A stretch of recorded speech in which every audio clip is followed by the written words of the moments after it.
Muy buenas, soy Santiago González Varas. Vamos a hacer un vídeo, más que nada por tenerlo dentro de los vídeos que estamos haciendo. Este ya sería el 900 y algo, creo, o por ahí vamos. La rebelión de las masas de Ortega y Gasset. Lo tengo en la edición del Círculo de Lectores y en esta clásica tradicional de Espasa Calpe, con prólogo de Julián Marías, autora que hemos dedicado un vídeo hace poco. Bueno, tenemos la escolástica, tenemos a Rousseau con el contrato social y la soberanía popular, que de forma tan destacada, y sus estudios y reflexiones de la soberanía.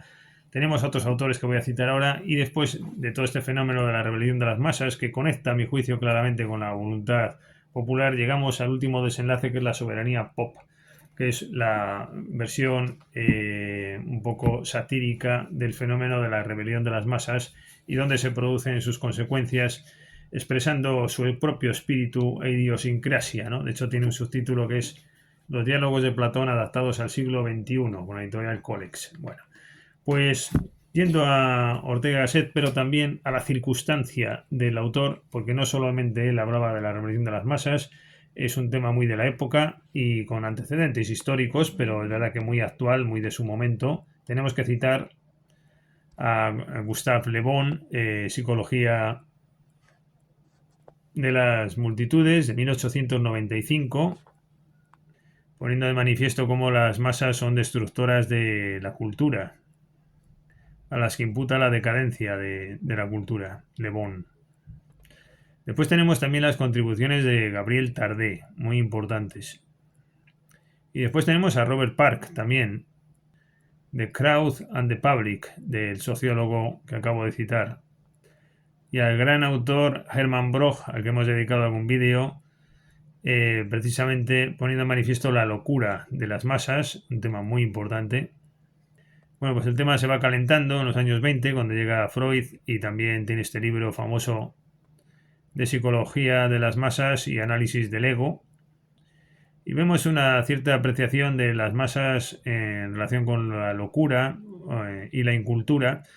Bueno, a lo largo de la historia lo que se ha habido es muchas apreciaciones con un cierto desprecio del vulgo, de la masa. Es una constante entre los autores de tipo intelectual esa asociación. Pero la verdad es que poco a poco en las últimas décadas del siglo XXI y XX se ha ido afianzando esta perspectiva y ya nadie parece imputar a la masa esta, bueno, nadie habla de vulgo, ¿no? Y nadie imputa a la masa, pues, las desgracias de la incultura. Ya no se habla de esto, es curioso, y ya no hay una versión crítica de lo social ni del colectivo, sino que esto es el no va más porque es la soberanía popular y hay un cierto victimismo histórico que prevalece en las versiones actuales sobre el colectivo social.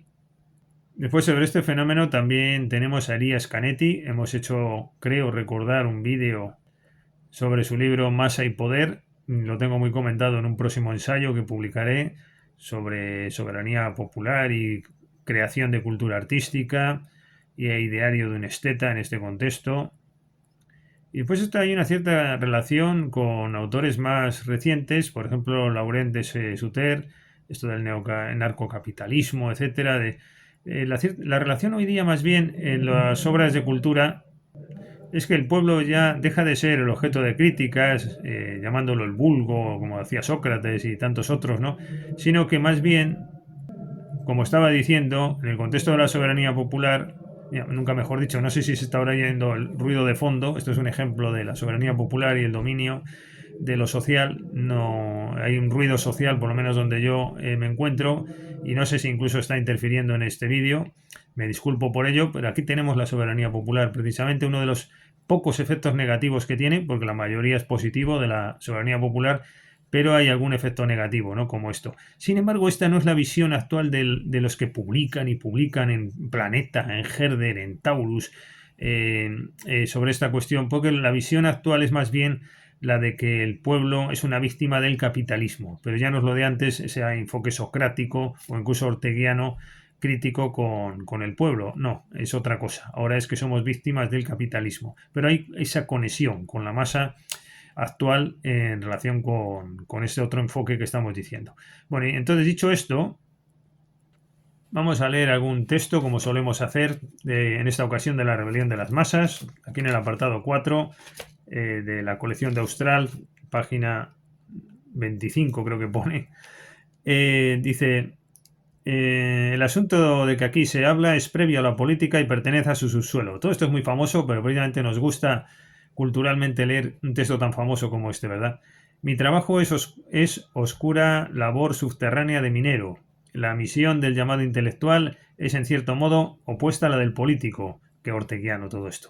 La obra intelectual aspira con frecuencia en vano a aclarar un poco las cosas, mientras que las del político suele, por el contrario, consistir en confundirlas más de lo que estaban.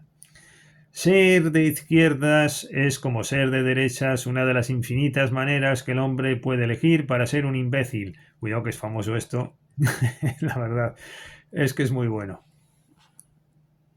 Otra frase que yo he citado mucho en mis libros y ensayos anteriores sobre el estado de la cultura, etc. La demagogia es una forma de degeneración intelectual que, como amplio fenómeno de la historia europea, aparece en Francia hacia 1750. Esto es una idea clave también. A mí me entusiasma esta idea, me parece que es una gran verdad. A partir del siglo XVIII empieza el enfoque demagógico del bueno, el malo, el victimismo, etcétera, etcétera, muy francés, que esto encuentra su explosión en la Revolución Francesa. Todo este pensamiento de las minorías de Ortega y Gasset, ¿no? Este ingrediente de juntarse los menos, precisamente para separarse de los más, va siempre involucrado en la formación de toda minoría. La verdad es que Ortega da gusto leerlo. Qué atractiva su lectura. Se podrá equivocar o no, pero desde luego es muy sugerente. Nos habla después de las minorías selectas, a las que Ortega no renuncia pese a la rebelión de las masas. Bueno, la rebelión de las masas, que ahora hoy día no se puede hablar de masa, creo que es un poco peyorativo, hay que hablar de ciudadanía. Yo creo que tuvo el acierto, porque es verdad que esto tuvo más aciertos que desaciertos, de conectar los gobiernos con las necesidades de la gente, ¿no?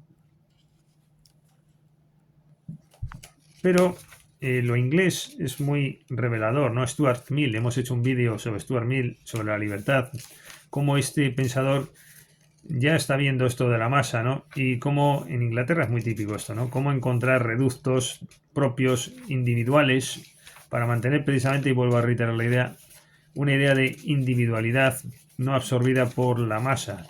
Es una idea necesaria, conveniente. Yo creo que conecta un poquito este pensamiento con ese planteamiento liberal inglés.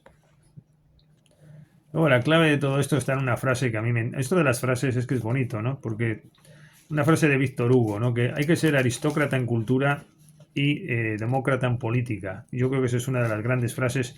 Yo creo que esto en el fondo está también en Ortega. Bueno, en este contexto Ortega nos habla de la mecanización, de la especialización del trabajo, de qué consecuencias tiene para el hombre, si tiene algún sentido la idea de aristocracia, si es un peligro el Estado. Bueno, pues lo dejamos aquí. Hasta la próxima ocasión. Muchas gracias por su atención.